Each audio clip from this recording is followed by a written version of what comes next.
vez más, bienvenidos y bienvenidas a este espacio. Os invito a quedaros hasta el final y poder dedicar los últimos minutos del seminario a poder escuchar preguntas, consultas, experiencias. Yo quitaré la grabación para que podamos tener un espacio tal vez un poco más íntimo y respetuoso de la propia experiencia, para que cada quien, si tiene la necesidad o la inquietud de poder participar y compartir, para mí será realmente gratificante escuchar experiencias diferentes y diversas. Bueno, pues, ¿por qué, ¿no?, hablar de autocuidado en Peace Builders? Como decía anteriormente, mucho de lo que vamos a compartir en esta sesión no solamente aplica a constructores de paz, sino también a muchos otros profesionales, y mencionaba algunos como médicos, enfermeros, enfermeras y demás, ¿no?, que seguramente se sientan identificados o identificadas con lo que voy a compartir aquí. Pero concretamente hablando de Peace Builders o de constructores de paz, ¿por qué hablar de autocuidado en estos o estas profesionales? Bueno, evidentemente la primera respuesta sería porque la gran mayoría de ellos y ellas trabajan y están insertados en contextos que suelen ser problemáticos, por así decirlo. O dicho de otra forma, tal vez, ¿no?, como un poco más honesta con el contexto, es que son contextos que han sido o que están siendo, ¿no?, azotados por la violencia permanentemente, ¿no? Ya sabéis que hay diferentes formas de catalogar la violencia y demás, y no nos vamos a meter en eso, ¿no? Pero os podéis imaginar la experiencia o el contexto en campamentos de refugiados o en lugares de personas que han vivido algún tipo de desplazamiento forzado, o incluso en esta misma casa de partos en la que yo estuve colaborando, que eran mujeres que habían sido, la gran mayoría, abusadas sexualmente, ¿no?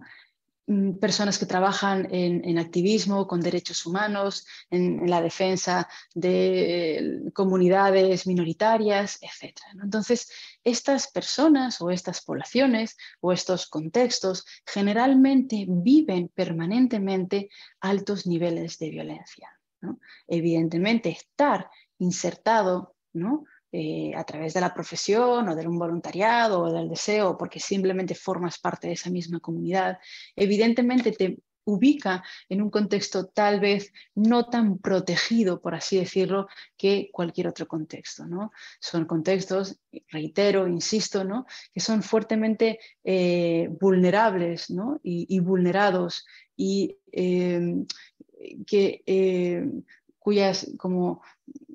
cuya marginalización, ¿no?, suele ser bastante, no sé si atípica, porque creo que tampoco es algo como tan atípico, ¿no? Creo que nos gusta contarnos que es algo muy atípico, pero no es tan atípico como nos contamos, ¿no?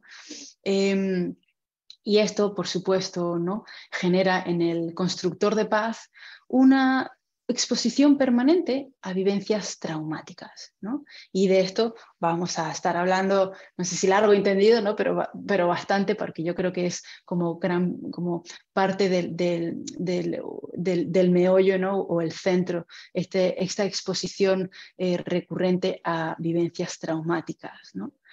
Luego hay otra particularidad que a mí también me gusta como mucho señalar, ¿no?, cuando hablamos de constructores de paz, y que tiene que ver con, bien, ok, ya hemos entendido que el contexto en el que generalmente estas personas están, ¿no?, integradas, insisto, en la defensa de derechos humanos de personas refugiadas o familiares de desaparecidos o de desplazamiento forzado, etcétera, ¿no? Además, el constructor de paz y otros profesionales y otras personas, evidentemente, ¿no?, suelen tener una serie de particularidades y de características únicas, ¿no?, en su propia, como lo que llamaríamos como personalidad, ¿no?, a nivel como intrapsíquico, que hace que esta exposición, además, ¿no?, a situaciones como traumáticas, generen una respuesta un tanto como particular, ¿no?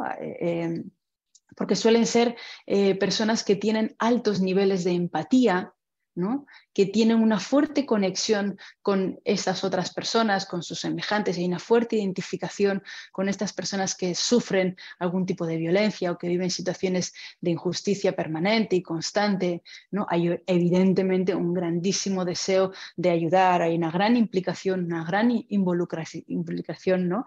Y una fuerte reflexión interna en relación a la propia experiencia, pero no tanto como experiencia, no hay una reflexión habitualmente. Esto es obviamente estoy hablando, como siempre digo, en términos generales, ¿no?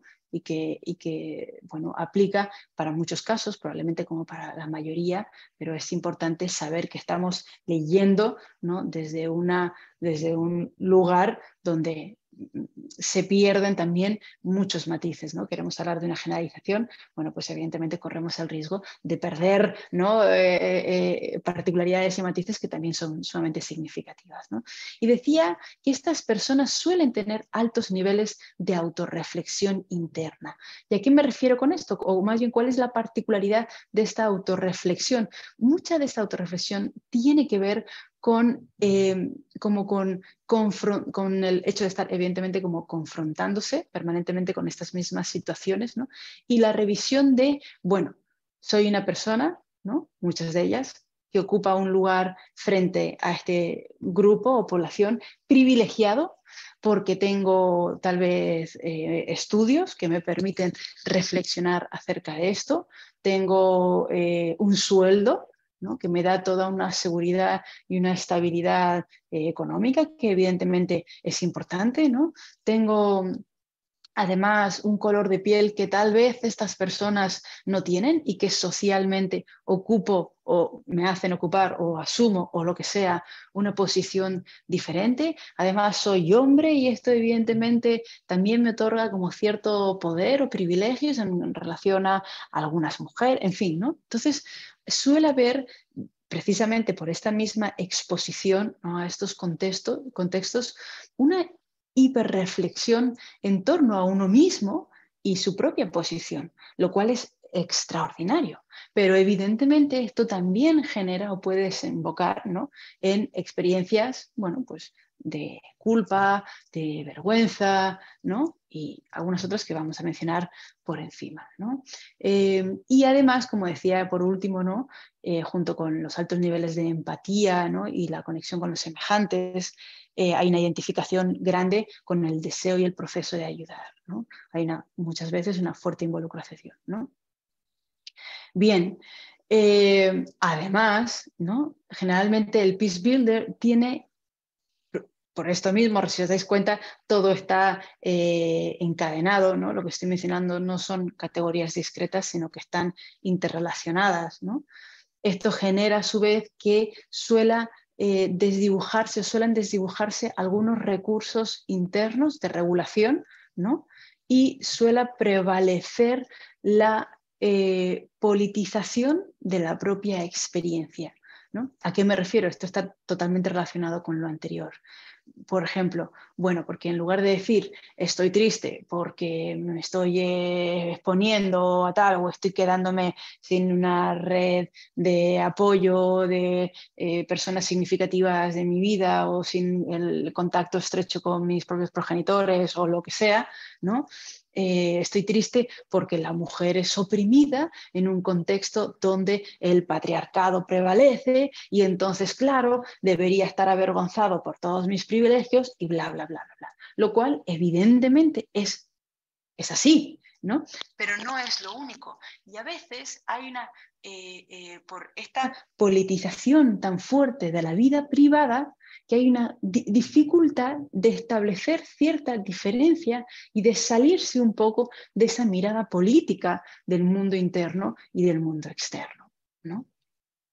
Claro, esto termina diluyendo algunos recursos que generalmente todos y todas solemos tener y que vamos desarrollando en nuestra infancia, en nuestra adolescencia y en nuestra juventud, ¿no? Y terminamos, insisto, ocupando un rol interno y externo exclusivamente político, ¿no? Bueno, ¿por qué, no? Seguir hablando como de autocuidado en Peace Builders? Creo que esto ya va dando cuenta de que las exigencias, ¿no? Y las dificultades, ¿sí? Son, pues, no sé si mayores que a la de otros profesionales, ¿no? Pero sí enfrentan una serie de particularidades que son importantes, ¿no? Mencionar. Luego, además, hay una exigencia al Peace Builder de resolver, ¿no? Y de adaptarse de resolver las problemáticas en las que suelen estar insertos, ¿no? O insertas y por las que suelen estar como participando. Y además hay una exigencia enorme de adaptarse a contextos, como decía anteriormente, que suelen ser socioculturales, políticos, de género, diferentes. Y esto, insisto, confronta con uno mismo, con una misma, y además uno tiene que superarlo, ¿no? O una tiene que superarlo y hacer todo lo posible por integrarse en la medida de lo posible y no necesariamente como pasar desapercibido o pasar desapercibida, porque no es necesariamente eso la labor fundamental, ni muchísimo menos, ¿no? De hecho, ocupar un lugar neutral en el constructor de paz suele ser algo, ¿no? Que genera ciertas ventajas, ¿no? Y luego, por último, hay una especie como de, no siempre, insisto, evidentemente, hay constructores de paz y constructores de paz, ¿no? Que ocupan roles diferentes y demás, ¿no? Pero sucede que en ocasiones hay una especie como de infantilización de la labor, ¿no? Del peace builder, infantilización o feminización, ¿no? De la labor del constructor de paz, ¿no? Entonces, no termina realmente como de ser considerado o considerada, ¿no? Todos estos riesgos a los que están expuestos, ¿no? Como riesgos que deben tenerse en cuenta, ¿no? Y que deben como institucionalizarse, ¿no? Y ahora voy a mencionar un poquito más también acerca de esto, ¿vale? Entonces, bueno, estas serían algunas de las razones por las cuales es importante hablar de autocuidado en personas que trabajan con resolución de conflictos en contextos de violencia o en construcción de paz. Yo siempre pongo el ejemplo, ¿no? De la hermana de una amiga que yo tuve cuando estaba haciendo este trabajo de campo en la casa de partos, ¿no? Y bueno, no recuerdo exactamente bien cómo era ni nada, pero fue como algo muy llamativo y que evidentemente da cuenta, ¿no? de lo traumático que puede llegar a ser estar, ¿no? En estos lugares, aunque uno ocupe un lugar privilegiado, ¿no? O una. Decía, ¿no? Que siempre pongo como esto a modo de ejemplo y a modo como de ilustración, ¿no? Si estáis, las personas que estéis conectados y conectadas, me encantaría luego poder escuchar vuestras experiencias en relación a esto, ¿no? Pero decía, yo tenía una amiga que tenía a su vez una hermana, ¿no? Que trabajaba, que estaba haciendo una investigación de prostitución infantil en no recuerdo qué país de África, ¿no? Pero era un país, bueno, con unas tasas de pobreza, ¿no? Sumamente altas, ¿no? Y a esta chica, en mitad de su trabajo de campo y de su investigación, y no recuerdo exactamente bien qué es lo que estaba haciendo, tuvo un brote psicótico y a partir de ahí desarrolló, que yo creo que evidentemente habría que analizarlo y evaluarlo un poquito mejor, ¿no? Pero fue esto algo que me compartió ella, ¿no? Bueno, un trastorno depresivo mayor y tuvo serias y severas complicaciones que acarrearon problemas durante muchísimos años, ¿no? en esta persona. Y si habría que hacer un diagnóstico, ¿no? Clínico y no nos vamos a meter, ¿no? Pero fue simplemente algo que evidentemente, ¿no?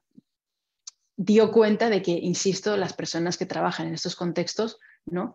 Necesitan y deben ser atendidas o bien por otros profesionales y profesionales, ¿no? Dependiendo de la magnitud y de la gravedad de los contextos y del estrés, ¿no? Y de la tensión a la que estén expuestos y expuestas, y cuanto menos necesitan una serie de recursos y herramientas para poder mantener en niveles moderados, ¿no? Este autocuidado que por supuesto que está relacionado a su vez, ¿no? Con la salud mental.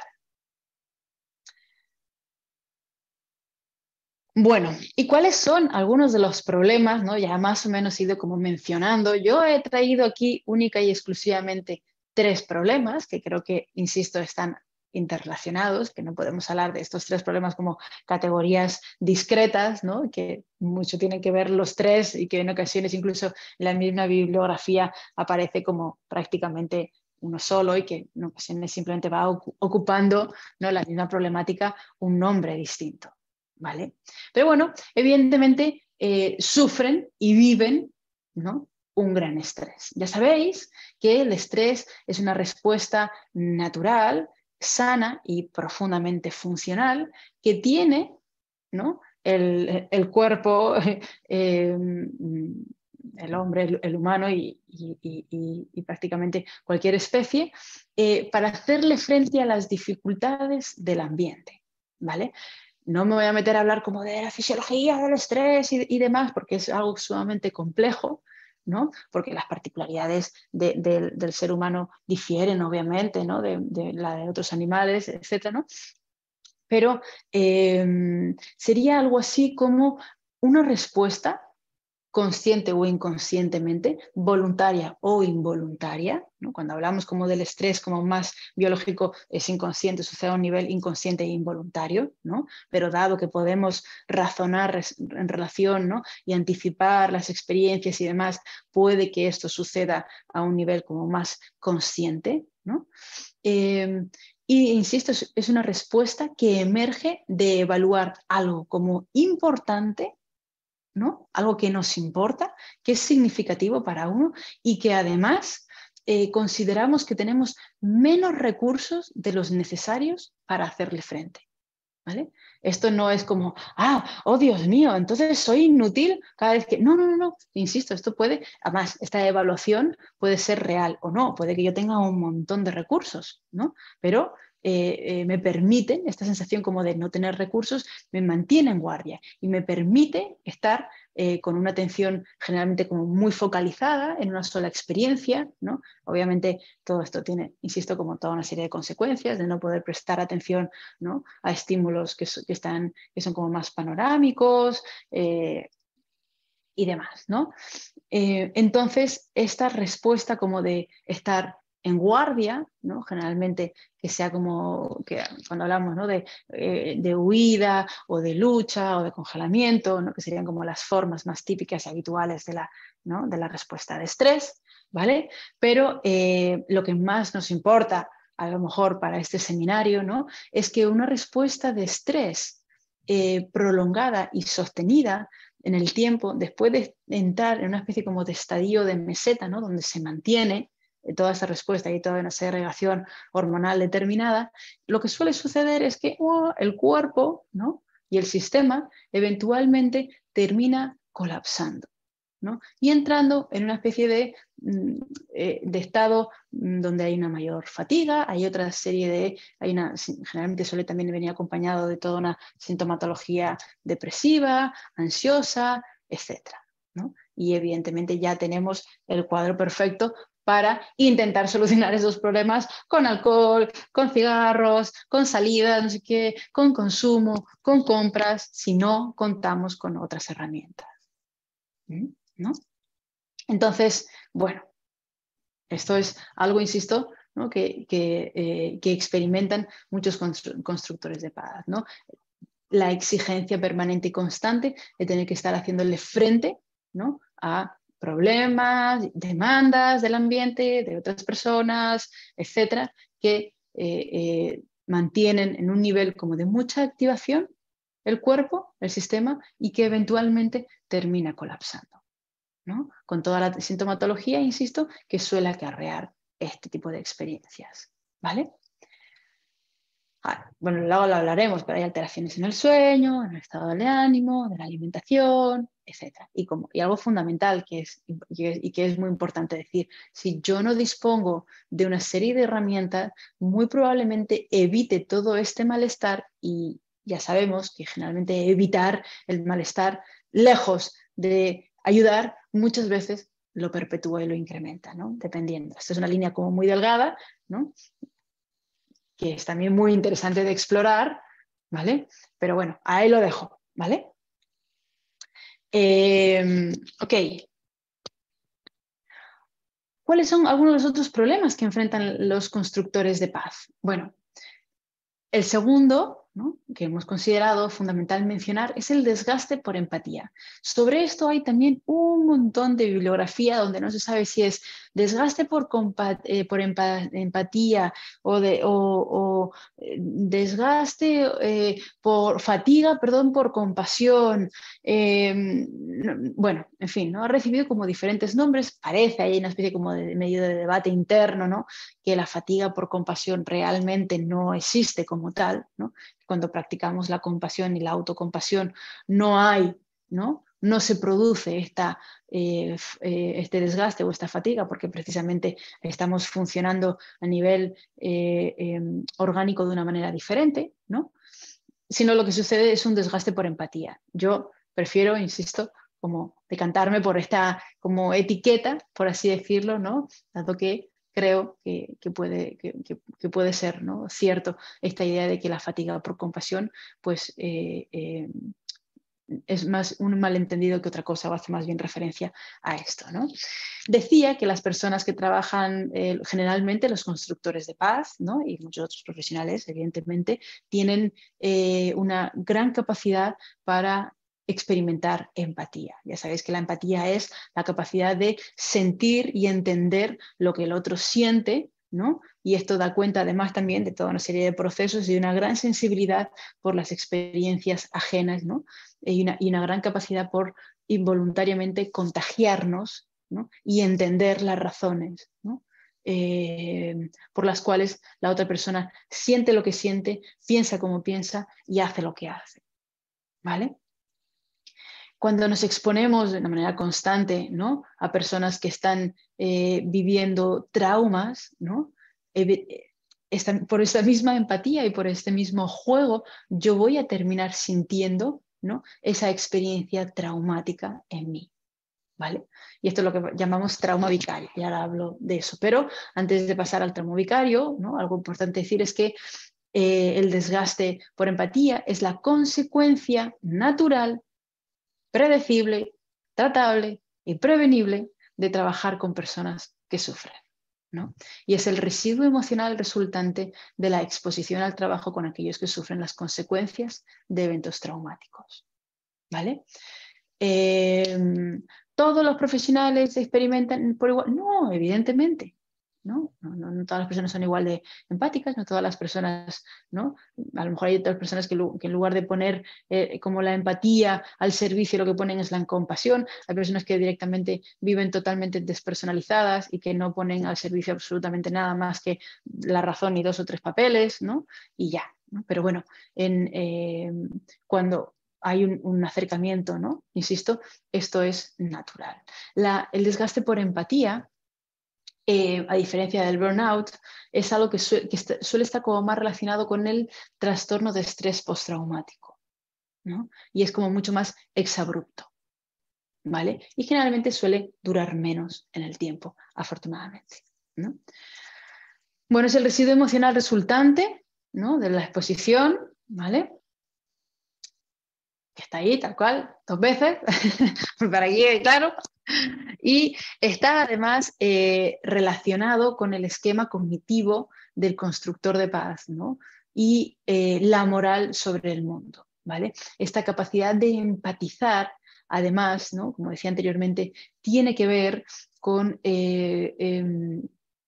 ciertos ideales que generalmente el constructor de paz y algunos otros profesionales tienen en relación a cómo debería ser el mundo, ¿no?, cómo deberían ser las relaciones, cómo debería ser un trato digno, justo e igualitario, ¿no? Entonces, la empatía, a su vez, da cuenta de toda una serie de cogniciones, ¿no?, sobre todo cuando sucede como este desgaste, ¿no?, que es como también la confrontación entre, ¿no?, lo que sucede, ¿no?, y lo que debería suceder, ¿vale? Y da cuenta, insisto, de toda una serie como de cogniciones o del mundo moral del constructor de paz, ¿vale? Y por último, como mencionaba, esto puede desencadenar en un trauma vicario, es decir, algo así como lo llaman, ¿no? Como el trauma con T minúscula, ahí lo puse con mayúscula, pero es algo como que se dice, ¿no? Que no es el trauma, obviamente, de la persona que ha sido desplazada o abusada o secuestrada o insultada o amedrentada o lo que sea, ¿no? O marginada, no es ese trauma directo, pero es algo como un traumita, por así decirlo, ¿no? Precisamente por estar expuesto a personas que están expuestas a eso. Y la sintomatología, insisto, se relaciona con el estrés postraumático, pero un tanto menor, ¿no? Y hay toda una serie también como de consecuencias, como de evitación, ¿no? De personas, de lugares, ¿no? Un estado de ánimo bajo, etc. ¿Vale? Ya también voy a mencionar un poquito cómo todo esto se termina combinando, ¿no? Y algo fundamental también a añadir, ¿no? Aparte de estas ideas asociadas a la moral, la empatía y demás que acabo de mencionar, ¿no? También, por supuesto, la propia historia del constructor de paz, que si ha tenido traumas, ¿no? Ahora sí, con T mayúscula, en su propia infancia, ¿no? Esto va a ser un trauma añadido y ya sabemos que hay mucha mayor predisposición, ¿no? A desencadenar problemas psicológicos cuando, ¿no? Han habido previamente, esto es muy obvio evidentemente, ¿no? Pero como que las probabilidades se multiplican, ¿vale? Cuando han habido traumas previos, ¿sí? Las historias obviamente se mezclan, ¿no? Si yo le sumo que estoy politizando mi historia personal, ¿no? Esto puede agravar, ¿vale? La situación y los recursos. Y por último, ¿no? No menos importante, y esto tiene que ver, tal vez el burnout se utiliza generalmente en otros contextos, ¿no? Como laborales, y es lo que todos y todas conocemos como el estar quemado, ¿no? Por estar expuesto permanentemente durante un tiempo muy prolongado a estos mismos contextos que he estado mencionando. Ahora bien, las particularidades del burnout sí son diferentes a las que he estado mencionando, aunque tienen, insisto, todo está, todo está integrado, ¿no? En el caso del burnout no está tan relacionado como con el estrés postraumático, como decía anteriormente, ¿no? Y suele ser algo como más sinuoso, gradual, paulatino, donde uno poco a poco termina como perdiendo el interés en lo que hace, ¿no? Y ahí lo pongo como las particularidades y las dimensiones del burnout, ¿no? Hay un cansancio emocional, ¿no? Hay una apatía, perdón, hay actitudes negativas o cinismo, ¿no? O despersonalización, ¿vale? Hacia las mismas personas con las que se trabaja o el propio medio familiar, el propio contexto, ¿no? Y hay una disminución de la realización personal, ya no hay una gratificación. Que fijaos, ¿no? Lo que mencionaba al principio, generalmente el constructor de paz se siente fuertemente identificado con la labor, ¿no? de cuidado, de apoyo, de cambio, de lucha, ¿no? Y de transformación social, ¿vale? Y esto obviamente termina mermándose. Bien.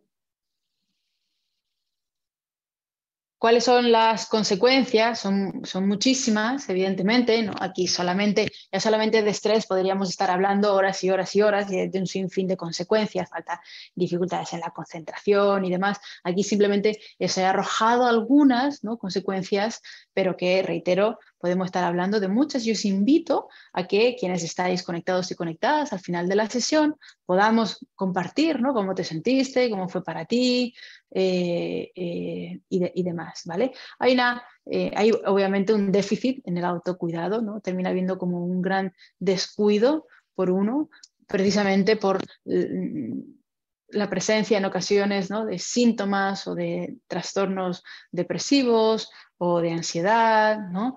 O una sensación, ¿no? Una percepción de que me exigen mucho más, esto es estrés puro y duro, ¿no? De que me exigen mucho más de lo que puedo llegar a dar, ¿no? Puede haber también aislamiento de personas cercanas, queridas, frustración, inadaptación, ¿no? Y que además esto es percibido por el ambiente y muchas veces perpetúa, ¿no? Esto. Entonces termina habiendo algo así, una especie como de revictimización, ¿no? Del constructor de paz entendido o entendida en tanto víctima, ¿no? No se trata de hablar de víctimas y victimarios, ¿vale? Pero utilizando como este término, ¿no? Que por supuesto además el constructor de paz, ¿no? Va a estar no solamente en los contextos en los que trabaja expuesto a como mucha violencia, sino que además fuera de esos contextos, ¿no? Pues suele ser aquella persona que nombra, ¿no? Aspectos incómodos que generalmente no queremos ver, ¿no? Entonces, bueno, pues, ¿no? Es parte. Bien.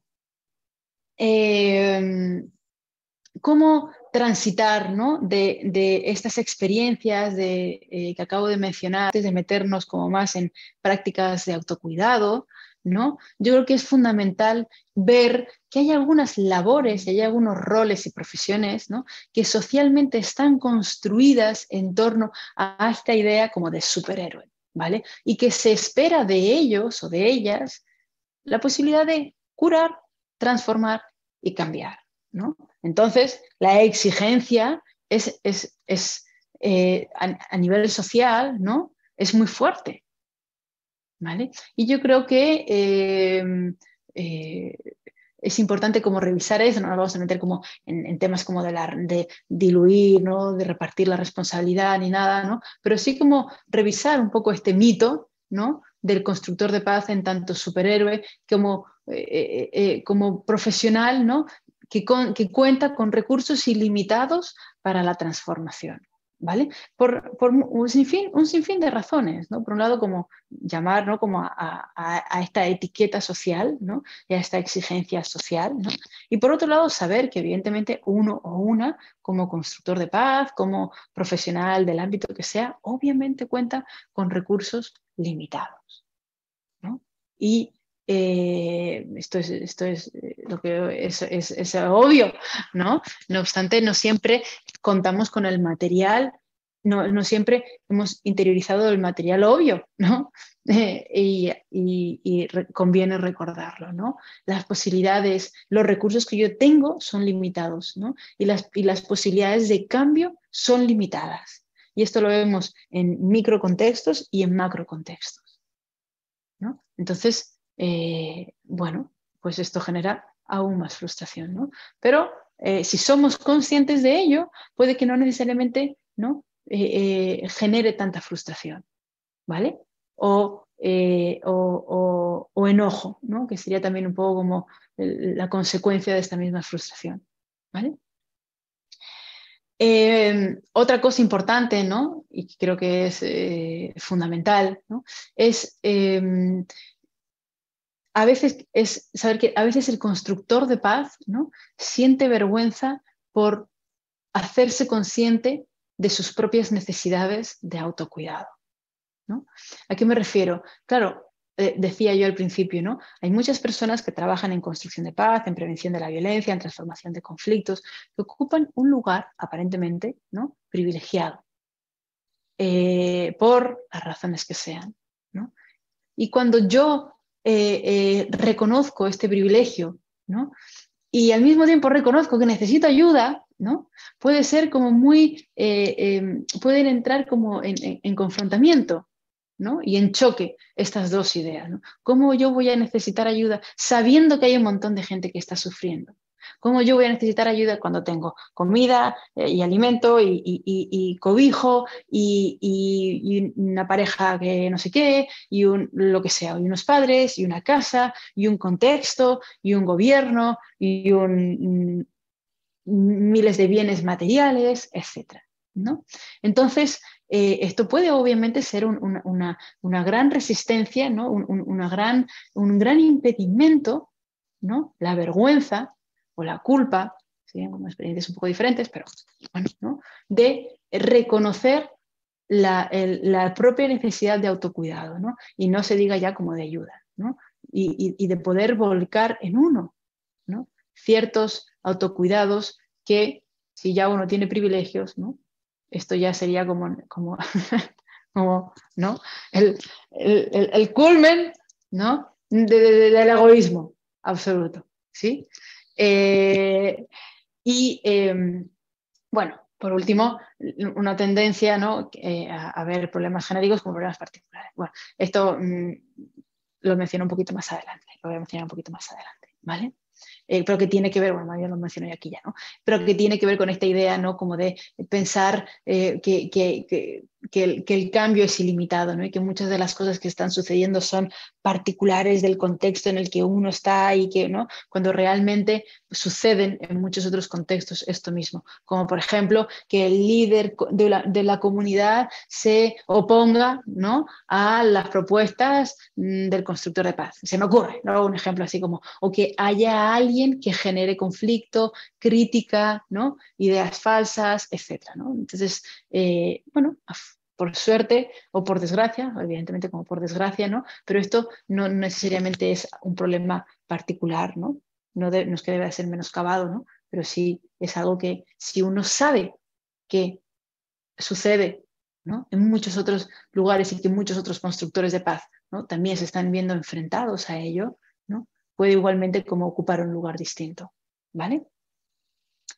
Y ya para hablar como concretamente, ¿no? Del autocuidado, espero que haya servido como el por qué es importante hablar de autocuidado en constructores de paz y cuáles son algunas de las dificultades que vamos a encontrar, ¿no? Para cuidar del autocuidado, valga la redundancia, ¿no?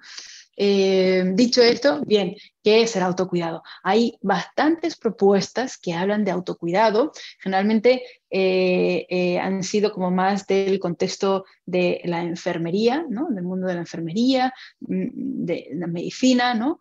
Y actualmente ya se habla como de un modelo más biopsicosocial, que ya sabéis que la etiqueta biopsicosocial aplica para todo y es fabulosa y yo os invito a usar cuando necesitéis ahí una palabra muletilla, pues ¿no? Ahí insisto, ¿no? Hay como muchos modelos que hablan del autocuidado y yo os voy a traer precisamente uno que no necesariamente es habla de autocuidado, sino que habla como de las dimensiones humanas, pero que para mí, ¿no? Realmente es probablemente como de los más concretos y útiles, ¿vale?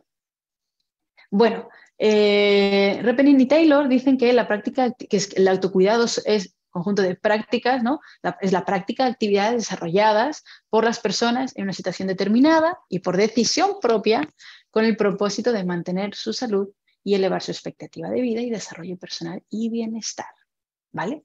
Bien, dicho esto, que sería como la definición, algo que a mí me interesa que quede claro en relación al autocuidado es lo siguiente. Implica un compromiso personal, ¿vale? Entonces, cuando hablamos de autocuidado, sí, valga la repetición, ¿no? de ideas, ¿no? Pero implica un compromiso personal, ¿no? Soy yo la responsable, ¿no? De esta disposición, que sería el segundo concepto, ¿no?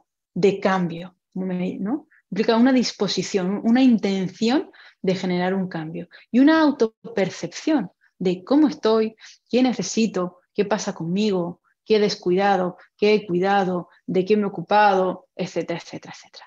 ¿Vale?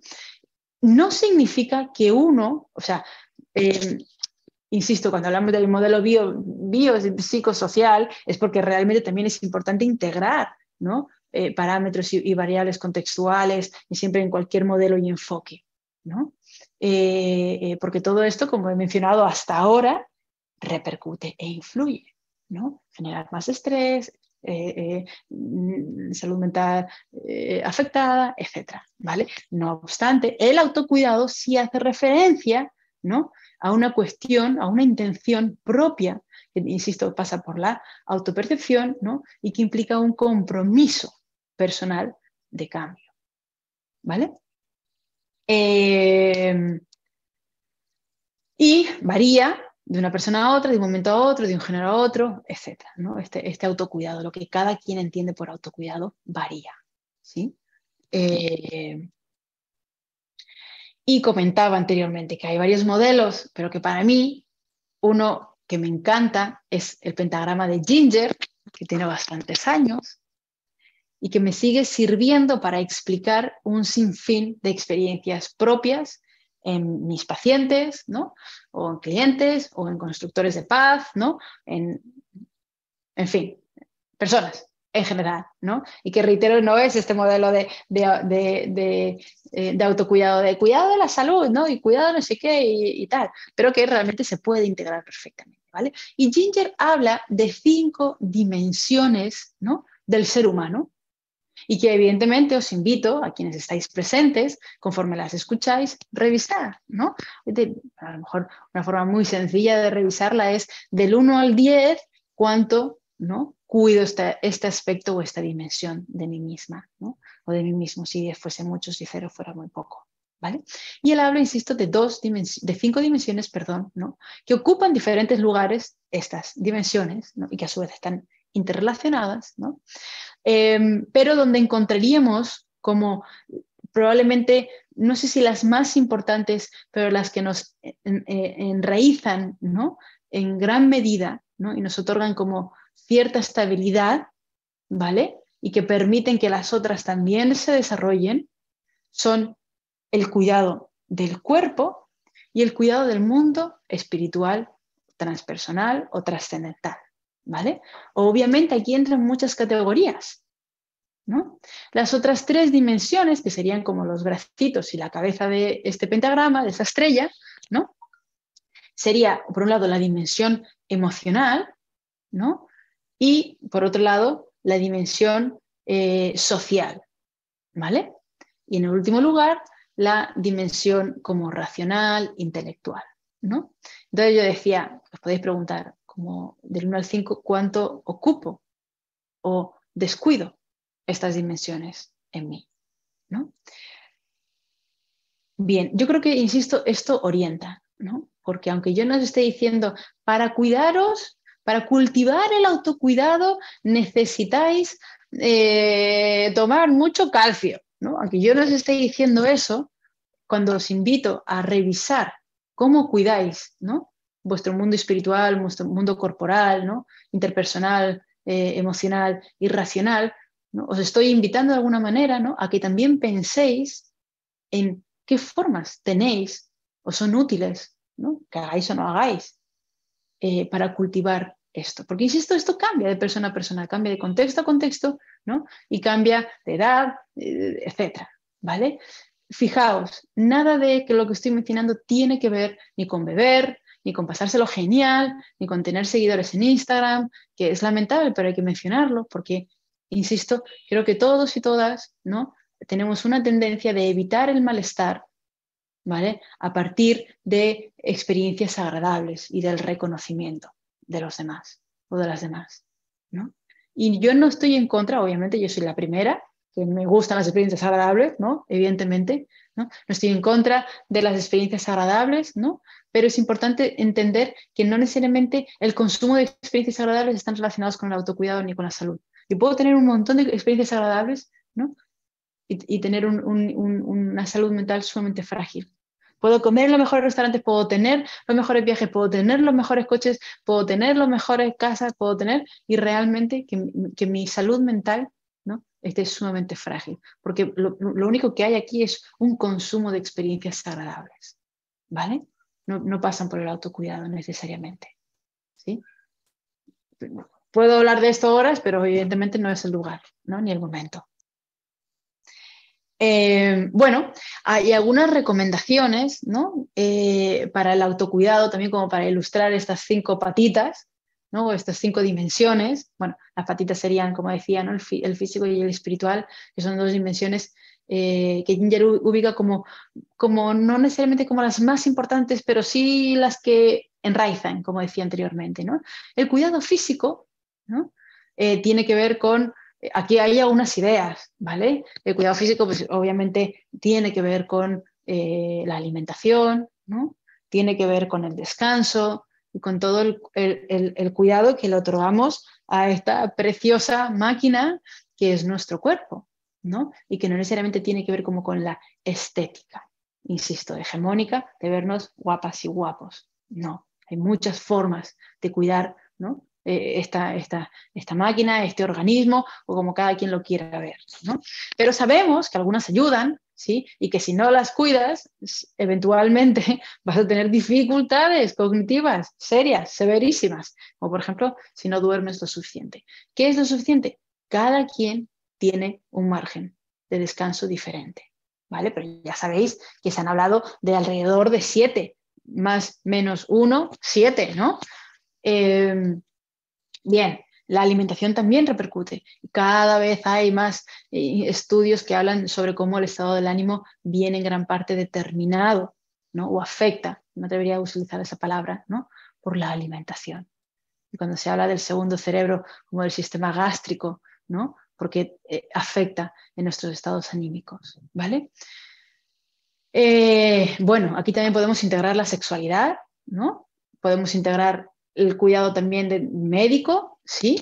Podemos integrar y algunos otros ejercicios que yo he puesto, como por ejemplo, evidentemente el ejercicio físico como hacer deporte o pasear o hacer todos los días estiramientos y respiraciones. Como ya aquí combino ejemplos como con tips, ¿no? ¿Sí? Explicaciones como con cuestiones como más concretas, ¿vale? Y esto debe hacerse todos los días. Hay algunas dimensiones que podemos cuidar una vez a la semana, ¿no? Pero hay algunos otros que tenemos que cuidar todos los días, ¿vale? Y no es un privilegio, o sí es un privilegio, ¿no? Comer sano es un privilegio, de hecho hay también muchos estudios respecto a esto y tiene que ver también con la educación y con muchas otras cosas más, ¿no? Pero bueno, dicho esto, ¿no? ¿Qué podemos hacer con todos esos privilegios que tenemos? Bueno, pues siguiendo la lógica de las azafatas, ¿no? De vuelo, ponernos la mascarilla para poder poner la mascarilla luego a las demás personas, ¿no? La mascarilla de oxígeno para luego poder ponérsela a las demás personas, ¿vale? Es importante, insisto, ser consciente y utilizar esto para continuar con, ¿no? Con el servicio, con la ayuda o con ¿no? todo esto que he mencionado. Bien, vamos, voy un poquito más rápido para ir terminando.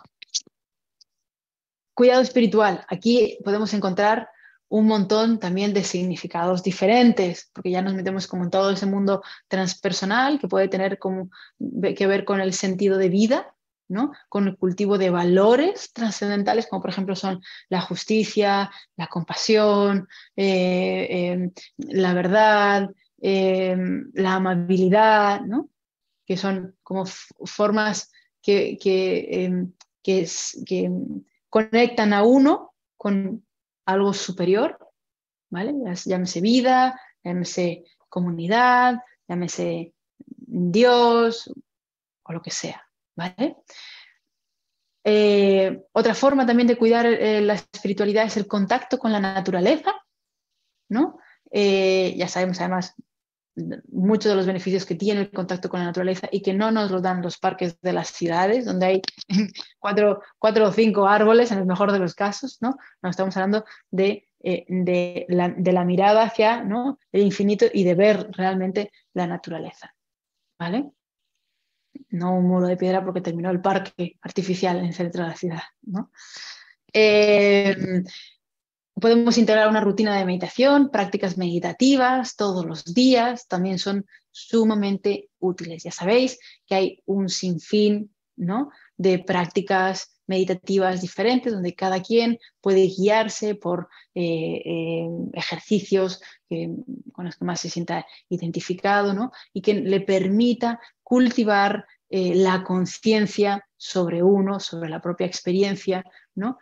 Y la observancia de esa misma experiencia, ¿vale? Lo cual evidentemente va a generar un montón de efectos positivos a la hora de tomar decisiones, como de sostener el malestar, ¿no? Sin huir de ese mismo malestar, etcétera, ¿vale?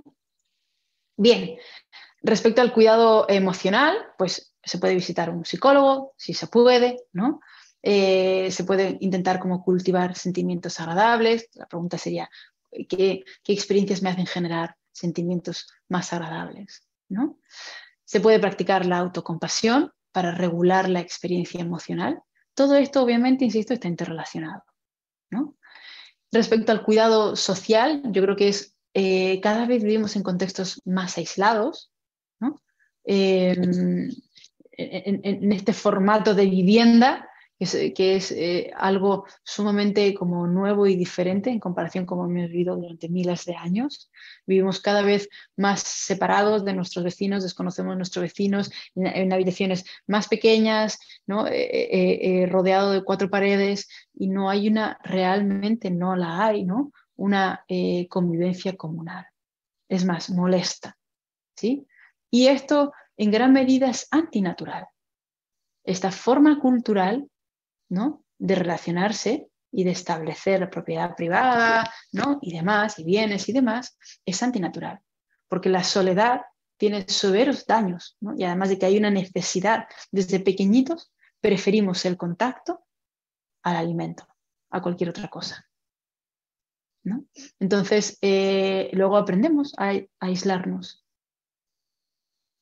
ignorando evidentemente los efectos que esto tiene, ¿no? No quiero decir que el aislamiento sea per se siempre malo. Obviamente no saber estar aislado, no saber estar en soledad, no poder estar en soledad también es muy pernicioso, ¿no? Y por último, bueno, insisto, no es fundamental, importante tener un apoyo real, una red real, ¿no? Que además también tiene que ver como con la integración cultural, ¿no?, en el medio, en el contexto. Y por último, el cuidado intelectual, ¿no? Cómo podemos cuidar como nuestro intelecto, esa inquietud intelectual, ¿no? Pues actualizándonos con informaciones, también incluso una misma red de apoyo significativa, ir a cineforums, ir a debates, ¿no? Participar de estos espacios donde hay un incentivo, ¿no?, de este tipo. Tener lecturas recurrentes, ¿vale? Y, fundamental, porque también tiene que ver como con la imaginación y demás, establecer proyectos a futuro, ¿no? Tener proyectos a futuro. También es una forma de cuidar, ¿no?, el mundo intelectual, ¿vale? Así que voy a ir finalizando, ¿vale? Muchas gracias a todos y a todas por haber estado presente. En este seminario ha sido un gusto poder compartir.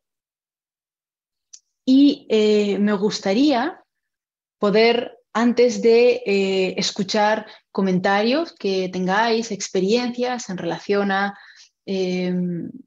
vuestro trabajo como constructores de paz o profesionales de otro ámbito, ¿no?, invitaros al próximo diplomado en construcción de paz que inicia este sábado. Veo que hay algunas personas que están conectadas y que ya están matriculadas. Me encanta poder reconoceros, aunque no sé si todos y todas me conocéis, que soy parte del equipo docente. Para quienes estéis interesados, interesadas, os invito a formar parte de la 6ª edición del Diplomado en Construcción de Paz, donde vamos a ver protocolos internacionales en construcción de paz y resolución de conflictos. Vamos a hacer un entrenamiento en las habilidades como constructor de paz, según UNESCO, y además vamos a ofrecer un montón de recursos para medir procesos de violencia, entender, ¿no?, desigualdad, pobreza, globalización y algunos otros conceptos fundamentales. Así que será un gusto poder contar con vuestra participación. Quien tenga cualquier duda del diplomado, también me podéis escribir por aquí o al correo que ha estado en todo momento, que es info@campus-estudiosparalapaz.org, ¿vale? Es como la dirección web nuestra, solo que con info@ antes, ¿no? Bueno, me encantaría escuchar